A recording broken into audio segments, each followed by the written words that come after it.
शेर और हाथी अपने आप को राजा मानने लगा कि हम राजा। सभी से कहता यदि तुमको इस जंगल में कोई किसी प्रकार का कष्ट हो तो हमारे पास आना, हम तुम्हारे कष्ट की निवृत्ति करेंगे। हाथी थोड़ा जल जल जल कीड़ा करने का राजी होता। हाथी एक दिन अपने परिवार के साथ में किसी सरोवर में स्नान करने के लिए निकला। ऐसे सरोवर में कि जिस सरोवर में ग्राह रहता था, मगरमच्छ रहता था। हाथी स्नान करने में इतना मस्त हो गया कि उसको पता तक नहीं पड़ा कि हमारा पैर किसने पकड़ रखा है। मगरमच्छ ने, ग्राह ने हाथी का पैर इतने जोर से पकड़ लिया कि अब ना पूछो। 2-4 घंटा स्नान करता रहा हाथी।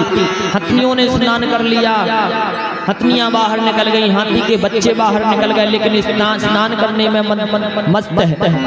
अब इसको पता चला किसी ने मेरा पैर पकड़ रखा है, तो इसने मन में पता क्या विचार किया, अभी इसको पता नहीं कि हम इस जंगल के राजा हैं। जब इसको पता चलेगा कि हम इस जंगल के राजा हैं तो हमारे पास हाथ जोड़ करके गिड़गिड़ाता हुआ, चिल्लाता चीखता हुआ आएगा कि राजन हमें क्षमा कर दो, हमने आपका पैर पकड़ लिया। ये हमसे माफी मांगेगा, याचना करेगा और हम इसे माफ कर देंगे। क्या समय बीतता गया, जैसे समय बीतता गया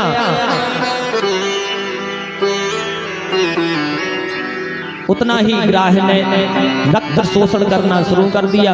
इतना रक्त का शोषण किया, इतना खून पिया हाथी का, इतना खून पिया कि हाथी का बल कमजोर पड़ गया। अब तो हाथी को ग्राह गहराई में खींचने लगा, हाथी डूबने लगा। हाथी तो पूरा डूब गया, केवल मुंह बचा है। पुत्रों को बुलाया, बेटा बचाओ, मुझको कोई खींच रहा है, मुझे कोई नीचे की ओर खींच रहा है। बेटाओं ने सूंड में सूंड लगा करके महाराज खींचना शुरू किया।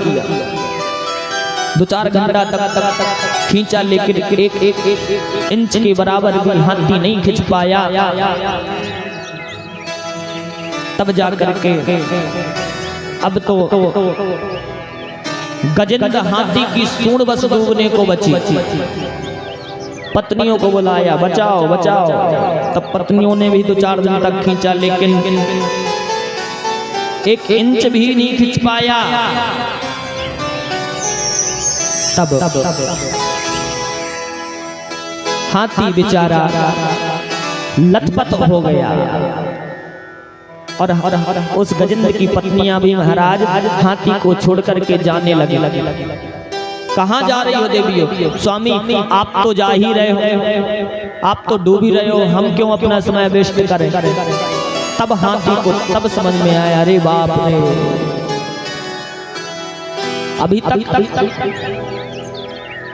किसको मैं अपना मानता रहा हूं, अभी तक किसके ऊपर विश्वास करता रहा हूं। इस परिवार का हमको अभिमान था और ये परिवार के लोग ही हमको छोड़ करके मौत के मुंह में धक्का दे करके जा रहे हैं। इतने में तो उस गजेंद्र नाम के हाथी की तो आंखें खुल गईं। आंखें जैसी खुली,